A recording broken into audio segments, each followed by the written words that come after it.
السلام عليكم ورحمة الله وبركاته. إن الحمد لله رب العالمين نحمده ونصلي على رسوله الأمين وعلى آله وصحبه غر الميامين والذين اتبعهم بإحسان إلى يوم الدين. أما بعد رب اشرح لي صدري ويسر لي أمري വഹ്ലുൽ ഉഖ്ദതം മിൻ ലിസാനി യഫ്ഖഹു ഖൗലി. സ്നേഹം നിറഞ്ഞ സത്യവിശ്വാസി സഹോദരങ്ങളെ, അല്ലാഹു റബ്ബുൽ ഇസ്സത്ത് നമുക്കേവർക്കും നൽകി അനുഗ്രഹിച്ച ദീനുൽ ഇസ്ലാമിനെ മുറുകെ പിടിച്ചുകൊണ്ട് ജീവിതം ധന്യമാക്കണമേ എന്ന് എന്നെയും നിങ്ങൾ ഓരോരുത്തരെയും ഓർമ്മപ്പെടുത്തുകയാണ്. റബ്ബ് അതിനെ തൗഫീഖ് നൽകി അനുഗ്രഹിക്കുമാറാകട്ടെ. അള്ളാഹുവിൻ്റെ അപാരമായ അനുഗ്രഹമാണ് ഹിദായത്ത് എന്നത്, അതായത് തൗഹീദ് എന്നത്. എന്താണ് ഈ തൗഹീദ് എന്നത്? എല്ലാ ആശയങ്ങൾക്കും ഒരു ഖായിദ എന്നതുണ്ട്. ഖായിദ എന്ന് പറഞ്ഞാൽ അതിനുള്ള അടിസ്ഥാന നിയമങ്ങൾ.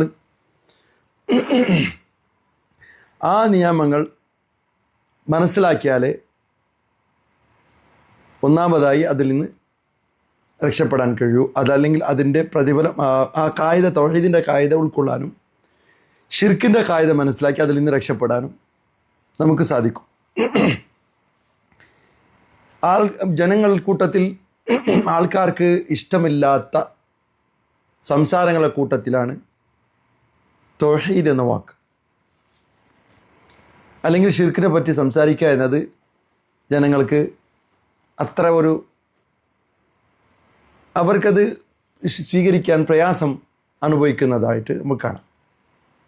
എന്നാൽ വിശ്വാസികളെ സംബന്ധിച്ചിടത്തോളം ഈ തൗഹീദ് എന്ന് കേൾക്കുമ്പോഴേക്കും അവരുടെ മനസ്സിലുണ്ടാകുന്ന ആ ഒരു ആശയം അല്ലെങ്കിൽ ആ ഒരു സന്തോഷം അത് പറഞ്ഞറിയിക്കാൻ കഴിയാത്തതാണ്.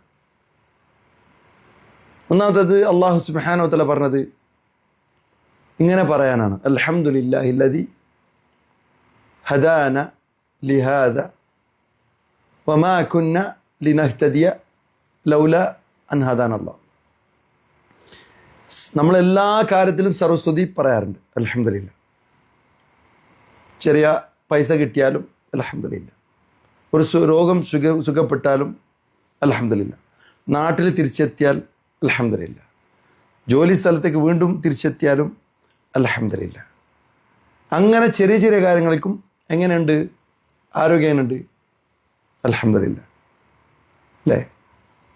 ഈ അൽഹംദുലില്ലാ പറയുന്ന കൂട്ടി ഏറ്റവും ഉന്നതമായ അൽഹംദുലില്ലാ ഹിദായത്ത് ലഭിച്ചതിൻ്റെ പേരിലുള്ള അൽഹംദുലില്ലാ.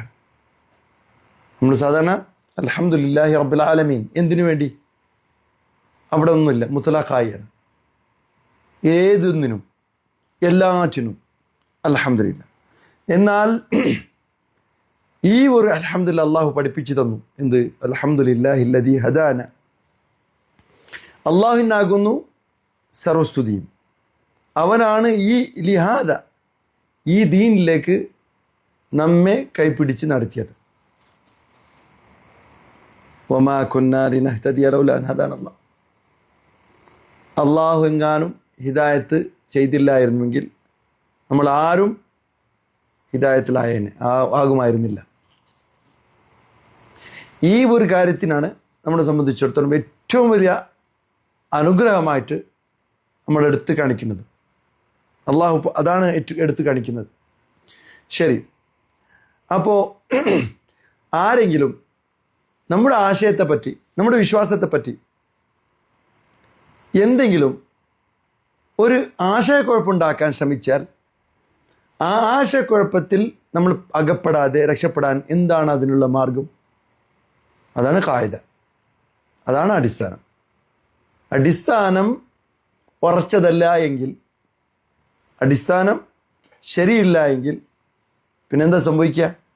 ആരെന്തെങ്കിലും പറയുമ്പോൾ നമ്മുടെ മനസ്സിലെന്തായി? അത് കേൾക്കുമ്പോൾ ഒന്ന് ശരിയായി തോന്നുന്നുണ്ടല്ലോ, ഒന്നും അങ്ങനെ ഞാൻ ചിന്തിച്ചിട്ടില്ലല്ലോ എന്ന നിലയ്ക്ക് തോന്നിപ്പോകും. എന്നാൽ വിശ്വാസിയുടെ കാര്യത്തിൽ കൃത്യമായി നമ്മൾ മനസ്സിലാക്കാം, വിശ്വാസി ഒരിക്കലും അതിയായിട്ടുള്ള എന്താണ് ആത്മവിശ്വാസം അവൻ്റെ അടുത്തുണ്ടാവില്ല. നിങ്ങൾ മനസ്സിലാക്കി. നിങ്ങൾക്ക് എപ്പോഴെങ്കിലും ഞാനടക്കം നിങ്ങൾ ഓരോരുത്തരോടും ഞാൻ ചോദിക്കുകയാണ്, നിങ്ങൾക്ക് എപ്പോഴെങ്കിലും തോന്നിയിട്ടുണ്ടോ എന്നെ ആർക്കും വഴിപിഴപ്പാക്കാൻ കഴിയില്ല എന്ന്? തോന്നിയിട്ടുണ്ടെങ്കിൽ അത് നിഫാഖിൻ്റെ അടയാളമാണ്. തോന്നാൻ പാടില്ല. ഏത് സമയത്തും ഒരു വിശ്വാസി ചിന്തിക്കുന്നത് എന്നെ ഏതെങ്കിലും ഒരു കാര്യം അള്ളാഹുവിൽ നിന്ന് അകറ്റുമോ എന്ന പേടിയാണ് അവന്.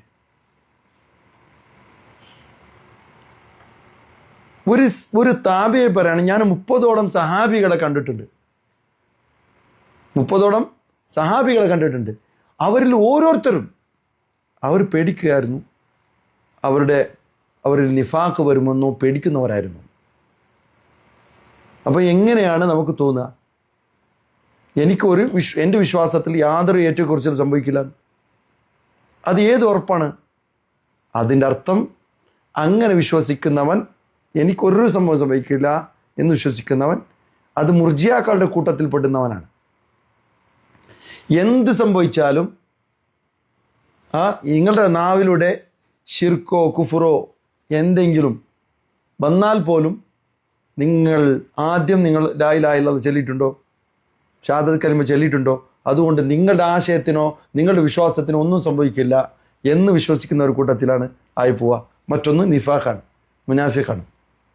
മുനാഫിഖിനെ മാത്രമേ അവനൊരു യാതൊരു സംശയമില്ല, ഞാൻ ഒരിക്കലും എന്താവില്ല, എൻ്റെ വിശ്വാസത്തിൽ ഏറ്റക്കുറച്ചിലുണ്ടാവില്ല എന്ന് വിശ്വസിക്കും. അപ്പോൾ എന്തിനു വേണ്ടിയാണ് ഈ ഖായിദത്തു തൗഹീദ് എന്തിനു വേണ്ടിയാണ്? അതുപോലെ തന്നെ ഷിർക്കിൻ്റെ ഖായിദ എന്താണ്?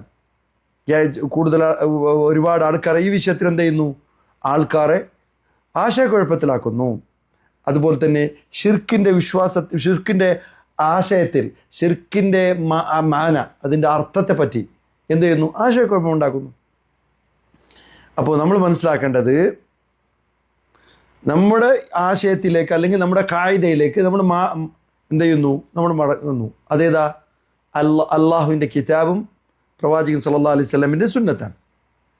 അതായത് എന്തിനു വേണ്ടിയാണ് നമ്മൾ സ്വീകരിച്ച ഖായിദ? അത് അള്ളാഹുവിൽ നിന്നാണ്, അള്ളാഹുവിൻ്റെ കിതാബിൽ നിന്നാണ്, സുന്നത്തിൽ നിന്നാണ് എന്ന് ഇതല്ലാത്ത ഒരു ഖായിദ സ്വീകരിച്ചവൻ യഥാർത്ഥത്തിൽ അവൻ വഴിപിഴച്ചവനാണ്. അത് ശിർക്കിൻ്റെ വിഷയത്തിലും അങ്ങനെ തന്നെയാണ്, അതുപോലെ തന്നെ തൗഹീദിൻ്റെ വിഷയത്തിലും അങ്ങനെ തന്നെയാണ്. നിങ്ങൾ ശിർക്ക് മനസ്സിലാക്കിയിട്ടുണ്ട് എങ്കിൽ തൗഹീദ് മനസ്സിലാക്കിയിരിക്കണം. നിങ്ങൾ തൗഹീദ് മനസ്സിലാക്കിയിട്ടുണ്ട് എങ്കിൽ നിങ്ങൾ ശിർക്ക് എന്താണെന്ന് മനസ്സിലാക്കിയിരിക്കണം. അല്ലെങ്കിൽ എന്തായിരിക്കും? ജനങ്ങൾ നമ്മളെ ആശയക്കുഴപ്പത്തിലാക്കുന്നതാണ്. തൗഹീദ് എന്താണെന്ന് മനസ്സിലാക്കാൻ 4 ഖായിദകൾ നമ്മൾ എന്ത് ചെയ്യണം? അറിഞ്ഞിരിക്കണം. അതേ ഖായിദ, അതായത് അതിലുള്ളതായി ഒന്നാമത് ചർച്ച ചെയ്യപ്പെടുന്ന വിഷയം തൗഹീദാണ്. ആ തൗഹീദിനാണ് അള്ളാഹു തൻ്റെ മുർസലീങ്ങളെ നിയോഗിച്ചത്. അതുപോലെ തന്നെ അവൻ്റെ കിതാബുകളും ഇറങ്ങിയതും അതിനു വേണ്ടിയാണ്. അതുപോലെ തന്നെ ഈ ഖായിദയെ മനസ്സിലാക്കുക, ഷിർക്കിൻ്റെ വിഷയത്തിലുള്ള ഖായിദയെ മനസ്സിലാക്കുക എന്തിനു വേണ്ടിയാണ്? അള്ളാഹു സുബ്ഹാനഹു വ തആല തൻ്റെ അമ്പിയാക്കളെ അയക്കുകയും അതിൽ നിന്ന് അവർക്ക് തഹ്ദീർ നടത്തുകയും, തഹ്ദീർ പറഞ്ഞാൽ മുന്നറിയിപ്പ് നൽകുകയും ചെയ്തിട്ടുണ്ട്. അതുപോലെ തന്നെ ഇഹലോകത്ത് സംഭവിക്കുന്ന ഒരുപാട് അപകടങ്ങളിൽ നിന്നും പരലോകത്ത് സംഭവിക്കുന്ന ഒരുപാട് അപകടങ്ങളിൽ നിന്നും രക്ഷപ്പെടാനുള്ള മാർഗമായി എന്ത് മനസ്സിലാക്കാം? ഈ ഖായിദയിൽ നിന്ന് നമുക്ക് മനസ്സിലാക്കാം. ഇത് ഏറ്റവും വലിയ, നമ്മളെ സംബന്ധിച്ചിടത്തോളം നമ്മൾ പറയുന്നില്ലേ, എന്താണ് വലിയ കാര്യമായി പോയി എന്ന് ചില ആൾക്കാർ പറയും. പക്ഷേ നമ്മൾ സംസാരിക്കുന്നത് എന്താണ്? വലിയ കാര്യമാണ്, വലിയ കാര്യമാണ്. അതിൽ നിന്നാണ് നിസ്കാരം സ്വീകരിക്കപ്പെടണോ, സക്കാത്ത് സ്വീകരിക്കപ്പെടണോ, മറ്റുള്ള ഇബാദത്തുകൾ സ്വീകരിക്കപ്പെടണോ, ഈ ഇഹലോകവുമായി ബന്ധപ്പെട്ട മറ്റുള്ള ഇടപാടുകൾ അള്ളാഹു സ്വീകരിക്കണോ വേണ്ടേ എന്നത് ഈ ഖായിദയുമായി ബന്ധപ്പെട്ട് കിടക്കുന്നു. പല ആൾക്കാർക്ക് ഇബാദത്ത് ചെയ്യാനാണ് താല്പര്യം, ഇബാദത്ത് ഇങ്ങനെ കുന്നുകൂട്ടലാണ്. പക്ഷേ ഇബാദത്ത് കുന്നുകൂട്ടലിനേക്കാൾ മുഖ്യമായത് എന്താണ് പ്രധാനമായത്? ആ ഇബാദത്ത് സ്വീകരിക്കപ്പെടുന്നുണ്ടോ ഇല്ലേ എന്നതാണ്, അല്ലേ? അതാണ് നമുക്ക് മനസ്സിലാക്കാനുള്ളത്. അള്ളാഹു സുബ്ഹാനഹു തആല ഈ ഒരു അഖീദ, ഈ ഒരു ഖാഇദ നമ്മൾ മനസ്സിലാക്കാതെ അത് പ്രവർത്തിക്കാതെ പോയാൽ അള്ളാഹു ഒരു കാര്യവും പോലും നമ്മളിൽ നിന്ന് സ്വീകരിക്കില്ല. അതുപോലെ തന്നെ അള്ളാഹു സുബ്ഹാനഹു തആല അതെല്ലാം ഇങ്ങനെ ധൂളിയായി പാറിപ്പറപ്പിക്കുന്ന ഒരു രംഗത്തെപ്പറ്റി ഖുർആൻ നമ്മെ ഓർമ്മപ്പെടുത്തുന്നു.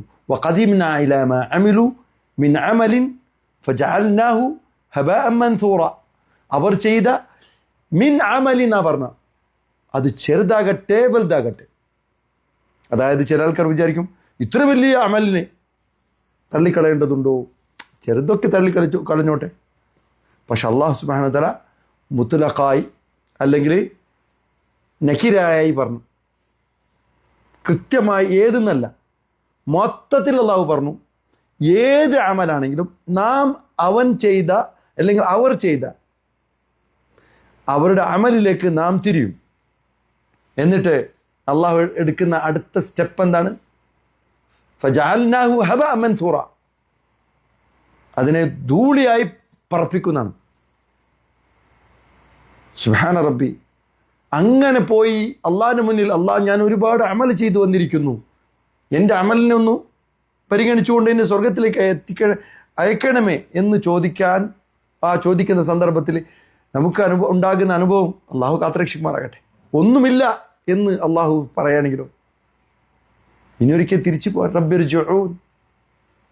അവരുടെ കൂട്ടത്തിൽ ഓരോരുത്തർക്ക് മരണം വരുമ്പോൾ അവർ പറയും റബ്ബിർജിഊൻ, എന്നെ മടക്കണമേ എന്നവർ ആവശ്യപ്പെടുന്ന അപേക്ഷിക്കും.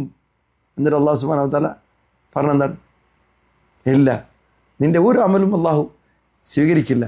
മാത്രമല്ല, ഇനി ഞാൻ നന്നായിക്കൊണ്ട് ഏതൊരു പ്രവർത്തനം ഞാൻ ചെയ്തിരുന്നു, ആ പ്രവർത്തനം ശരിയല്ല,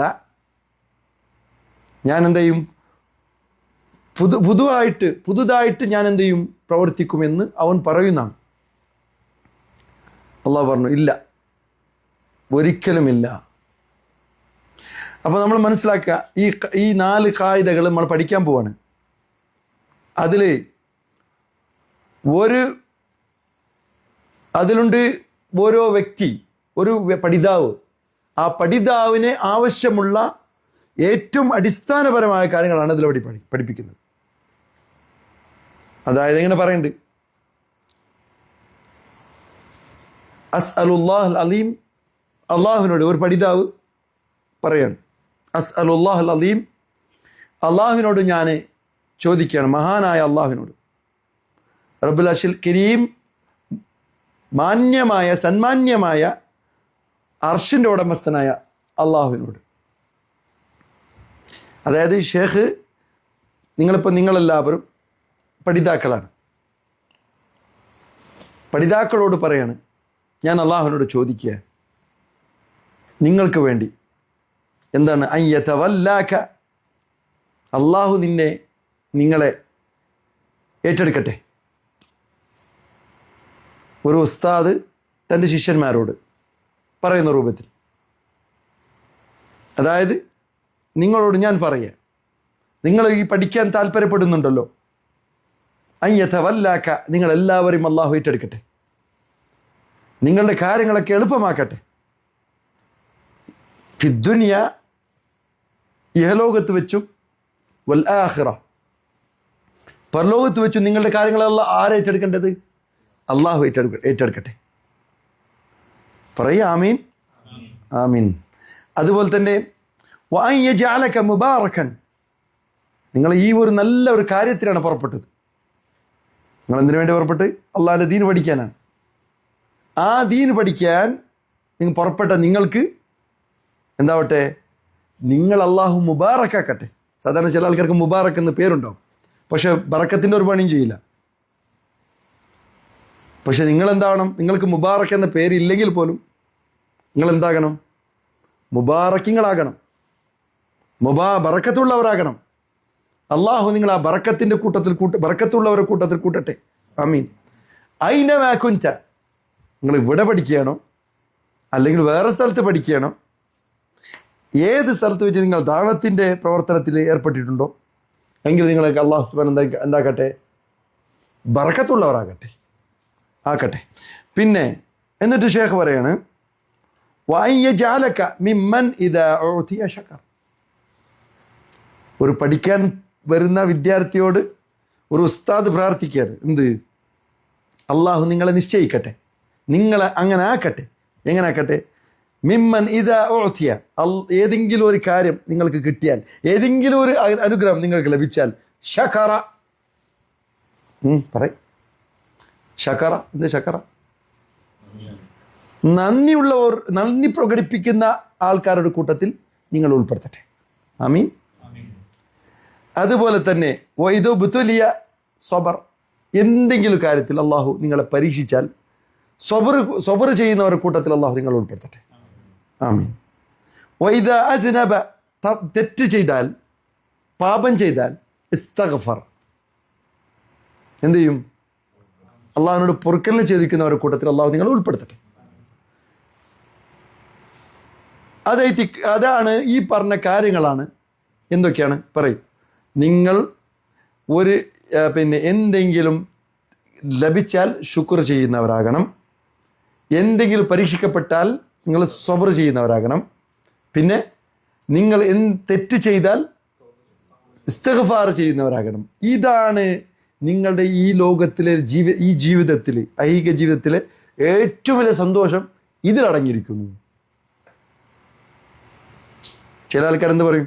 എന്താണ് എപ്പോഴും മതം മതം മതം, ദീൻ ദീൻ ദീന്, അതിലെന്ത് എൻജോയ്മെൻറ്റുകൾ? വാ, നമ്മുടെ കൂടെ വാ, നമുക്ക് എൻജോയ് ചെയ്യാമെന്ന് വിളിക്കുന്നില്ല. പക്ഷേ നമ്മൾ മനസ്സിലാക്കണം, അതൊക്കെ താൽക്കാലികമാണ്. മാനസിക പെരുപ്പുറക്കൾക്ക് ഒരിക്കലും അത് പരിഹാരമല്ല. പ്രയാസങ്ങൾക്ക്, അതായത് നമ്മുടെ ശരീരം തന്നെയാണ് അള്ളാഹുവിൻ്റെ ഇബാദത്തിന് വേണ്ടി നിശ്ചയിക്കപ്പെട്ട ശരീരമാണ്. അതിന് ഇബാദത്ത് ലഭിച്ചില്ലെങ്കിലോ അത് നിങ്ങളോട് പൊരുതും, നിങ്ങളോട് എന്ത് ചെയ്യും? യുദ്ധം ചെയ്യും. മാനസികമായിട്ടുള്ള സമാധാനം തരില്ല. പിന്നെന്ത് ചെയ്യും? ഈ കള്ള് കുടിച്ചാൽ ഉണ്ടാകുന്ന ചില താൽക്കാലിക സമാധാനം ഉണ്ടല്ലോ, അവരിങ്ങനെ വിചാരിക്കുക, ഇപ്പോൾ പ്രയാസം ഉണ്ടായപ്പോൾ കള്ള് കുടിച്ചപ്പോൾ ഞാൻ ഫിറ്റായി, ഒന്നും ചിന്തിക്കണ്ട. മയക്കുമരുന്ന് അടിച്ചാലും അതന്നെ അനസ്തേഷ്യ കൊടുത്ത പോലെയാണ്. ഓപ്പറേഷൻ ചെയ്യുമ്പോൾ അനസ്തേഷ്യ കൊടുത്താൽ അനസ്തേഷ്യ കഴിയുമ്പോഴേക്കും പിന്നെന്ത് ചെയ്യും? ആ മുറിവിൻ്റെ വേദനകളൊക്കെ തുടങ്ങും. അതുപോലെയാണ് ഇവരെന്ത് ചെയ്യുന്നു? സ്വയം മയക്കിക്കൊണ്ട് അവരെന്ത് ചെയ്യുന്നു? യാഥാർത്ഥ്യത്തിൽ നിന്ന് ഒളിച്ചോടാൻ ശ്രമിക്കുകയാണ്. അത് ക്രിക്കറ്റ് ആണെങ്കിലും ശരി, എല്ലാവരും നിർബന്ധമായിട്ട് ക്രിക്കറ്റിന് പോവും. ആഴ്ചയിൽ ഒരിക്കലല്ലേ നമ്മുടെ ചെറുപ്പക്കാരൊക്കെ പോവും. അപ്പോൾ എന്താണ്? നാട്ടിൽ പ്രശ്നമുണ്ട്, വീട്ടിൽ പ്രശ്നമുണ്ട്, കുടുംബത്തിൽ പ്രശ്നമുണ്ട്, സ്വന്തത്തിൽ പ്രശ്നമുണ്ട്, എല്ലാത്തിനും നിന്ന് മറക്കാൻ ഒരു ഗെയിം കളിച്ചാൽ മതി. അതുപോലെ തന്നെ വീഡിയോ ഗെയിം ആണെങ്കിലും ശരി, എന്ത് കളിച്ചിട്ടും അവരെന്ത് ചെയ്യുന്നു? ഞാൻ താൽക്കാലികമായിട്ട് രക്ഷപ്പെട്ടു എന്ന് തോന്നി ഇല്ല. എന്നാൽ ഈ 3 കാര്യങ്ങളുള്ളവർ ആണെങ്കിലോ, ഈ 3 കാര്യങ്ങൾ എന്തെങ്കിലും നിങ്ങൾക്ക് ലഭിച്ചാൽ അൽഹംദുലില്ലാ, ശക്കറ എന്ന് പറയുമ്പോൾ അതുപോലെ പ്രവർത്തിക്കുന്നവർ കൂടി ആകണം. അതുപോലെ തന്നെ എന്തെങ്കിലും നിങ്ങൾക്ക് പരീക്ഷണം വന്നാലോ, പക്ഷേ ഈ ക്രിക്കറ്റ് കളിക്കുന്നവർക്ക് പരീക്ഷണം വന്നാലോ സബർ എടുക്കാൻ കഴിയില്ല. അവർ പൊട്ടിത്തിരിക്കും. എന്തിനാണെങ്കിൽ ചോദിക്കും. എപ്പോഴെങ്കിലും നിങ്ങൾ ഈ നിസ്കരിക്കാൻ വിളിച്ചാൽ എന്തിനു നിസ്കരിക്കണം? എൻ്റെ ജീവിതത്തിൽ പ്രയാസങ്ങളൊക്കെ തീർന്നില്ലല്ലോ. അവർ സബറില്ലാത്ത ആൾക്കാരാകും പരീക്ഷണം വന്നാൽ. അപ്പോൾ പരീക്ഷണം വരാത്തവരാരും ഉണ്ടാവും ഈ ലോകത്ത്? ഒരു മനുഷ്യനെ കാണിച്ചു തരാൻ പറ്റില്ല. പരീക്ഷണമില്ലാത്ത ഒരു മുസ്ലിമിനെയോ അമുസ്ലിമിനെയോ പെണ്ണിനെയോ ആണിനെയോ ചെറിയ മക്കളെയോ വലിയ ആൾക്കാരെയോ എല്ലാവരും പരീക്ഷിക്കുമല്ല. എന്നിട്ട് ഈ പരീക്ഷണങ്ങളും നേരിടാൻ കഴിയാത്ത മനസ്സുമായിട്ടാണ്, അതിന് താങ്ങാൻ കഴിയാത്തവരായിട്ടാണ് ജീവിക്കുകയാണെങ്കിലോ വലിയ പ്രയാസമാണ്. പിന്നെ സഹാദത്തില്ലാതായി പോകും, സമാധാനം ഇല്ലാതായി പോകും. അതുപോലെ തന്നെ മൂന്നാമത്തെ എന്താണ്? തെറ്റുകൾ ചെയ്യുമ്പോൾ ഇസ്തിഗ്ഫാർ ചെയ്യാത്തവനെന്ത് ചെയ്യും? അതൊരു നിസ്സാരമാക്കും, തെറ്റുകളെ നിസ്സാരമാക്കും. അത് ഇന്നലെ ചെയ്തു, അതുപോലെ ഇന്നും ചെയ്തു, ഇനി നാളെയും ചെയ്യാൻ പോകണം എന്ന നിലയ്ക്ക് അതെന്താവും? വലിയ പ്രശ്നമേ അല്ല. അപ്പോൾ അവൻ നന്നാവും. അവനിൽ ഇന്ന് വലിയ വലിയ തെറ്റുകളാണ് സംഭവിക്കാൻ പോവുക. ചെറിയ തെറ്റുകളെ പറ്റി അവൻ ഇത്രയും നിസ്സാരമാക്കിയാണെങ്കിൽ. ശരി, അപ്പോൾ ഇതാണ് ഷേഖ് റഹ്മത്തുള്ളാ ദുആ ചെയ്യുന്നത് അദ്ദേഹത്തിൻ്റെ വിദ്യാർത്ഥികൾക്ക് വേണ്ടി. അത് ഏറ്റവും വലിയ എന്താണ്? തശ്ജിയാണ്. നിങ്ങൾക്ക് മനസ്സിലാവില്ല തശ്ജിയ പറഞ്ഞാൽ എന്താ? ഒരു ഇൻസ്പിറേഷനാണ് നിങ്ങൾക്ക് എല്ലാവർക്കും. ആരാണോ നിങ്ങൾ പഠിതാക്കളാകാൻ പോകുന്നുണ്ടോ എങ്കിൽ നിങ്ങൾക്കുള്ള ഒരു ഏറ്റവും വലിയ ഒരു ഗിഫ്റ്റാണത് ഷേഖ് തരുന്നത്, അല്ലേ? നമ്മൾ പ്രാർത്ഥിക്കണം, പരസ്പരം പ്രാർത്ഥിക്കണം. പിന്നെ അതിൽ നിന്ന് ആ പ്രാർത്ഥനയിലൂടെ ഒരുപാട് ളലാലത്തുകളിൽ നിന്നും നിങ്ങളെ മാറ്റി നിർത്താൻ പറ്റും. ഒരുപാട് വഴികേടിൽ നിന്ന് നിങ്ങളെ രക്ഷപ്പെടുത്താൻ കഴിയും ആ പ്രാർത്ഥന. കാരണം അദ്ദേഹം പറഞ്ഞത് ആദ്യമാണ് യതവല്ലാക്കല്ല എന്ന് പറഞ്ഞു. എന്താണ് യതവല്ലാക്കല്ല? പറഞ്ഞ മറക്കരുതേ. എന്താ പറഞ്ഞ ആദ്യം പറഞ്ഞ? അല്ല, അള്ളാഹു നിങ്ങളെ യതവല്ലാക്ക മറക്കാൻ പാടില്ല. ഒരാളും ഇല്ലേ? അള്ളാഹു നിങ്ങളെ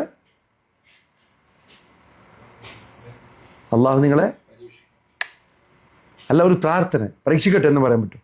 അള്ളാഹു നിങ്ങളെ പരീക്ഷിക്കട്ടെ അല്ല, അദ്ദേഹം ഷേഖ് പറയണേ അള്ളാഹു നിങ്ങളെ അല്ല, ഏയിലാണ് തുടങ്ങുന്നത്. ആദ്യം നിങ്ങൾ എല്ലാവരും ആദ്യം ആമീൻ പറഞ്ഞതിനാണ്. ഏയിലാണ് തുടങ്ങുന്നത്.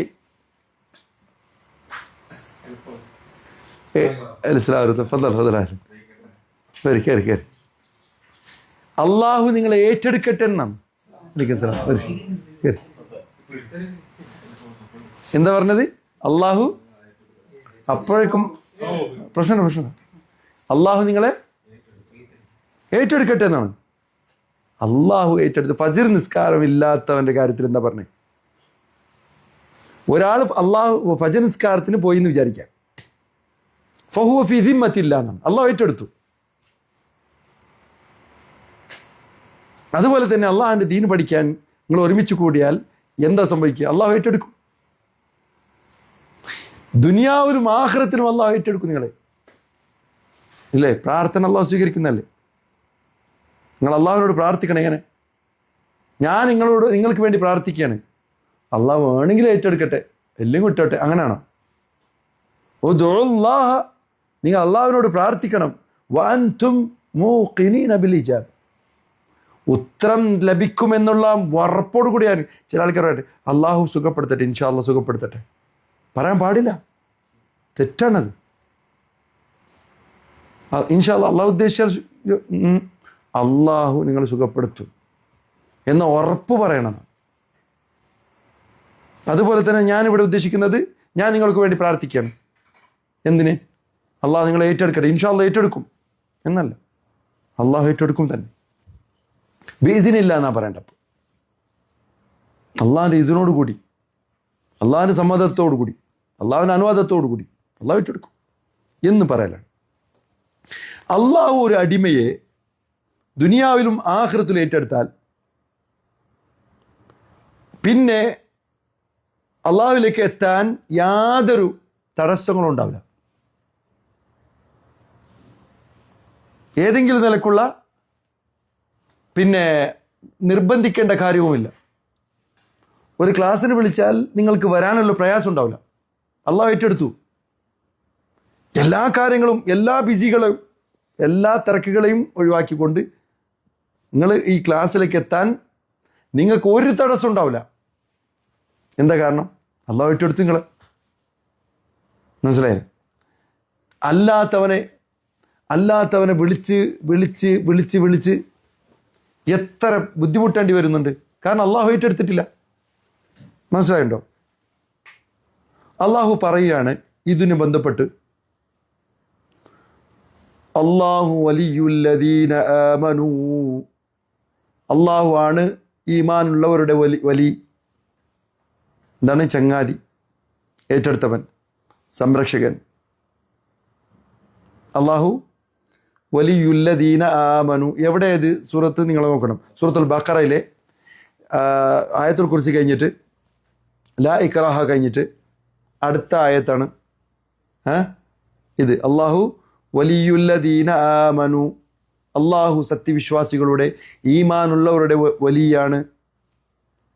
യുഖ്രിജുഹും, എന്നിട്ട് വലിയായാൽ സംഭവിക്കുന്ന എന്താ? അന്ധകാരത്തിലേക്ക് പോയല്ല, ശരീരത്തിൻ്റെ ശുദ്ധിയെ പറ്റി ചിന്തിക്കാതെ പോവുകയല്ല. ഞാൻ വലിയായി കഴിഞ്ഞാൽ പിന്നെ കുളിക്കൂല, അള്ളാഹിൻ്റെ വലിയായി മാറി. ഇല്ലെങ്കിൽ അള്ളാഹുവിൻ്റെ വലിയായി മാറി, പിന്നെ കുളിക്കൂല, പല്ല് വെക്കൂല, വസ്ത്രത്തിൻ്റെ കാര്യത്തിൽ ശ്രദ്ധിക്കൂല, നിസ്കാരത്തെ സമയം ശ്രദ്ധിക്കൂല, നോമ്പുണ്ടോ റമദാനാണോന്നും ശ്രദ്ധിക്കൂല, കുടിക്കുക തിന്നുക എല്ലാം ചെയ്യും. അതുപോലെ തന്നെ വലിക്കുക എല്ലാം ചെയ്യും. അത് വലിയായതിൻ്റെ ലക്ഷണമാണെന്ന് ജനങ്ങൾ തെറ്റിദ്ധരിച്ചിരിക്കുകയാണ്. അള്ളാഹ് പറഞ്ഞെന്തറിയോ? അള്ളാഹു വലിയുല്ലദീന ആമനു, അള്ളാഹു വിശ്വാസികളുടെ വലിയാണ്. എന്നിട്ട് ആ വലിയായതിൻ്റെ വലിയായോ ഇല്ലേ എന്നതിനെ തെളിവായിട്ട് അള്ളാഹു പറഞ്ഞത് യുഖ്രിജുഹും, അള്ളാഹു അവരെ പുറത്തു കൊണ്ടുവരും. മിനല്ലുലുമാതി ഇലന്നൂർ, ഒരുപാട് അന്ധകാരങ്ങൾ. ഇന്ന് എത്ര അന്ധകാരങ്ങളുണ്ടാവും ഈ ലോകത്ത്? ഈ ലോകത്ത് നമ്മളെ കൺമുമ്പിൽ, നമ്മുടെ മൊബൈലിലൂടെ, നമ്മുടെ ചുറ്റുപാടിലൂടെ, മനുഷ്യന്മാരിലൂടെ, സംഘടനകളിലൂടെ എത്ര ദുലുമാത്തുകളാണ് സംഭവിക്കുന്നത് അല്ലേ? പൈസയുടെ കാര്യത്തിൽ ദുലുമാത്തുണ്ട്, കുടുംബത്തിൽ ദുലുമാത്തുണ്ട്, ഒരുപാട് ദുലുമാത്തുകൾ. ഒന്നല്ല, ഈ ദുലുമാത്തുകളിൽ നിന്ന് അള്ളാഹു നിങ്ങളെ കൈ പിടിച്ച് പുറത്തു കൊണ്ടുവരും. അള്ളാഹുവിൻ്റെ വാഗ്ദാനമാണ്. അള്ളാഹു സുബ്ഹാനഹു വ തആല ഒരിക്കലും അവൻ്റെ വാഗ്ദാനത്തെ ലംഘിക്കുകയില്ല. എങ്ങോട്ടാണ് കൊണ്ടുവരുന്നത്? ഒരുപാട് വെളിച്ചത്തിലേക്കല്ല. ദുലുമാത്തുകൾ അള്ളാഹു ബഹുവചനം ആയിട്ട് ഉപയോഗിച്ചപ്പോൾ പ്രകാശത്തെ അള്ളാഹു ഉപയോഗിച്ചത്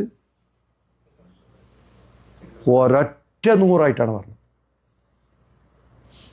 നിങ്ങളെല്ലാവരെയും അള്ളാഹു പുറത്തു കൊണ്ടുവരും. എങ്ങോട്ട്? ദുലുമാത്തിൽ നിന്ന് നൂറിലേക്ക്, വെളിച്ചത്തിലേക്ക്, വെളിച്ചങ്ങളിലേക്കല്ല. അപ്പം എന്ത് മനസ്സിലായി? ഒരുപാട് വെളിച്ചങ്ങളില്ല എന്ന് എല്ലാവരും അവകാശപ്പെടുന്ന പോലെ ഞങ്ങളാണ് സത്യത്തിൽ എന്ന് അവകാശപ്പെടുന്നുണ്ടല്ലോ. പക്ഷെ അള്ളാഹ് പറഞ്ഞില്ല, നിങ്ങൾ അവകാശപ്പെട്ട പോലെയല്ല, ഒരൊറ്റ നൂറേ ഉള്ളൂ. ആ നൂറിലേക്ക് അള്ളാഹു നിങ്ങൾ പിടിച്ചുകൊണ്ടിരും. അതിന് എന്താണ് അള്ളാഹു സുബ്ഹാനഹു വ തആല നിദാനം വെച്ചത്? അള്ളാഹുവിൻ്റെ വലിയാകണം. എന്താണ് അതിൻ്റെ നിദാനം? എന്താണ് മാനദണ്ഡം? വലിയാകണം. അള്ളാഹു വലിയാക്കും. അങ്ങനെ കണ്ടാൽ തന്നെ നിങ്ങൾ മനസ്സിലാക്കണം അയാൾ വലിയായിന്ന്. ഒരുപാട് തിന്മകളുണ്ടായ ഒരാൾ ഒരു ദിവസം എല്ലാം ഒഴിവാക്കി അള്ളാഹിൻ്റെ പള്ളിയിലേക്ക് കയറി നമസ്കരിക്കാൻ തുടങ്ങി. മറ്റുള്ള കൂട്ടുകെട്ടിനൊക്കെ ഒഴിവാക്കി പഠിക്കാനും കിതാബ് ഖുർആൻ ഓതാനും അത് പഠിക്കാനും ഉസ്താദുമാരെ പിന്നാലെ കൂടി എനിക്കൊന്ന് പഠിപ്പിച്ചു തരൂ എന്ന് കൂടെ അയാൾ വലിയായി. സുബ്ഹാനല്ലാഹ്. നമ്മൾ വിചാരിക്കുക നമ്മളാണ് അള്ളാഹിൻ്റെ അടുത്ത ആൾക്കാർക്ക്, എല്ലാവരുടെ അടുത്ത് ഒരു സർട്ടിഫിക്കറ്റ് ഉള്ളതുപോലെ സംസാരിക്കുന്നത്. പക്ഷേ അയാളിപ്പോൾ എൻ്റെ മുന്നിൽ ഒരാളുണ്ടായിരുന്നു, അയാൾ ആ കൂട്ടത്തിലുണ്ടോ എന്നറിയില്ല. പക്ഷെ ഞാനവിടെ 15 വർഷമായി മുന്നേ അയാൾ കള്ളുകൂടിയായിട്ട് റോഡരികിൽ വീഴുന്ന ആളായിരുന്നു. അയാളുടെ അറിവ് ഒന്നുമില്ല, ഒരറിവില്ല. അയാൾ ചോദിക്കുന്ന ഒരു ചോദ്യം ഉണ്ടായിരുന്നു എന്നോട്, നിങ്ങൾ അത്ഭുതപ്പെട്ടു പോകും. ഉദുവെടുത്ത് കഴിഞ്ഞിട്ട് ഞാൻ പിന്നെ ബാത്റൂമിലേക്ക് പോയി. പിന്നെ ഉദുവെടുക്കേണ്ടതുണ്ടോ എന്ന് ചോദിക്കുന്ന അത്രക്കും എന്താ പറയുക, നിഷ്കളങ്കനാണ്. വലിയ ആളാണ്, ചെറിയ കുട്ടിയൊന്നുമല്ല. മനസ്സിലായോ? എന്നിട്ട് അയാൾ പള്ളിയിൽ കയറി നമസ്കരിക്കാൻ തുടങ്ങി. ഞാൻ വരുന്നവരുണ്ടായിരുന്നു പള്ളിയിൽ, പിന്നീട് എനിക്കറിയില്ല. പക്ഷെ അന്നാട്ടിലെ ഉസ്താദുമാർ പറഞ്ഞു ഇയാൾ വഴിപഴിച്ചു പോയി. ഇയാൾ വന്ന് ചോദിക്കുകയാണ്, ഞാൻ ആദ്യം വഴിയിലായിരുന്നു എന്നാണ് പറയണേ ഇവർ. ഇപ്പോൾ ഞാൻ എല്ലാം ഒഴിവാക്കി ഈ പള്ളിയിലേക്ക് കയറിയപ്പോൾ എന്നെ പറ്റിപ്പോൾ മുദ്രകുത്തി ഞാൻ വഴിപഴിച്ചു പോയി. ഞാൻ ഇത് പറയാൻ ഉദ്ദേശിച്ചത് എന്താ അറിയോ, അള്ളാഹു അയാളെ വലിയാക്കിയോ എന്നല്ല. ഇനി ആരെയും പറ്റി നമുക്ക് ഇനി വിരൽ ചൂണ്ടാൻ കഴിയില്ല ഇയാൾ അള്ളാഹിൻ്റെ വലിയാണ്. എന്താ കാരണം?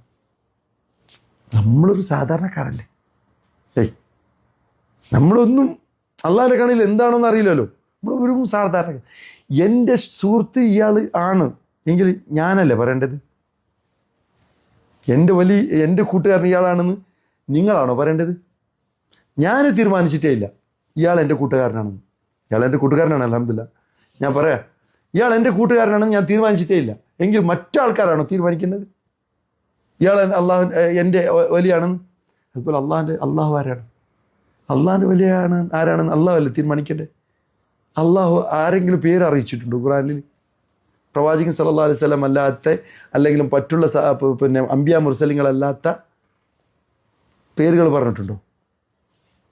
അതായത് നമ്മുടെ നാട്ടിലെ ഏതെങ്കിലും വലിയനെ എടുത്ത് നമുക്ക് കാണിക്കാൻ പറ്റുമോ ഇത് അള്ളാഹിൻ്റെ വലിയാണെന്ന്? കാരണം അള്ളാഹു പറയണ്ടേ. അള്ളാഹിൻ്റെ കലാം എന്നത് ഇന്നും ഉണ്ടല്ലോ, ജീവിച്ചിരിപ്പുണ്ടല്ലോ. മറ്റുള്ള മതഗ്രന്ഥത്തെ പോലെ അത് ഇല്ലാതായി പോയിട്ടില്ലല്ലോ. എന്നിട്ട് ആ ഗ്രന്ഥത്തിൽ നമുക്ക് കാണിച്ചു തരാൻ പറ്റും ഇന്ന ആൾ അള്ളാഹു വലിയായി സ്വീകരിച്ചിട്ടുണ്ടെന്ന്? അതിൽ പറയാത്ത ആൾക്കാരെ കാണിച്ചിട്ട് ഇല്ല, ഒരിക്കലും ഇല്ല. അപ്പം അള്ളാഹു പറഞ്ഞു വലി എന്നത് എന്താണ്? അവരെ അള്ളാഹു പുറത്തു കൊണ്ടുവരും. ദിവസം നിർത്താറായില്ലേ? അപ്പോൾ ഏതായാലും കുറച്ച് സമയം അള്ളാഹു അവർ പുറത്തു കൊണ്ടുവരും. എങ്ങോട്ടുനിന്ന്? ഒരുപാട് അക്രമങ്ങളിൽ നിന്നും ഒരുപാട് അന്ധകാരങ്ങളിൽ നിന്നും അവരെ പുറത്തു കൊണ്ടുവരും. എങ്ങോട്ട്? എന്താണ്? ഇതിൽ നൂർ എന്നാണ്. അമ്പിയാക്കന്മാർ അവരുടെ നുബുവത്ത് കിട്ടുന്ന മുമ്പ് അവർ അക്രമത്തിലായിരുന്നു, അന്ധകാരങ്ങളിലായിരുന്നു? അല്ല. അവരല്ലാഹു ഒരിക്കലും ശിർക്ക് ചെയ്യാൻ സമ്മതിച്ചിട്ടില്ല. അവർ തൗഹീദിൽ നിന്ന് ഒരിക്കലും വഴിതെറ്റിട്ടില്ല.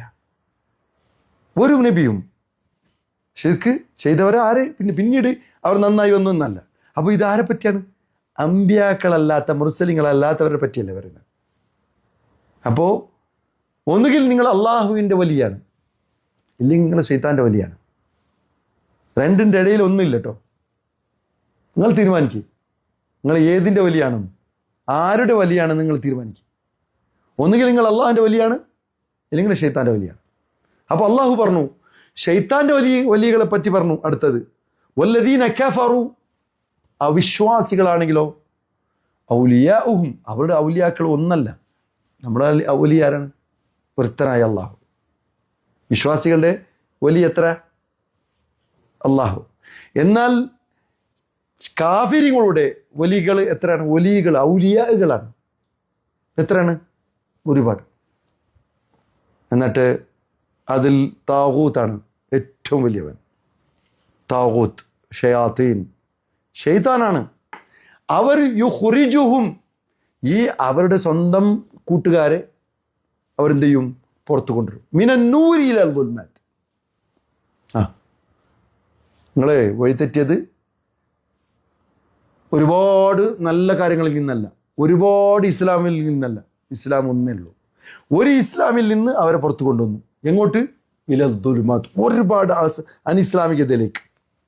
ഇസ്ലാമിനെ അതുകൊണ്ട് അള്ളാഹു ഏറ്റെടുത്തു എന്ന് ഉറപ്പിക്കൂ.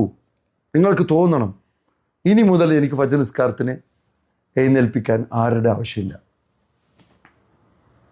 ഞാൻ സ്വയം ഉണരും.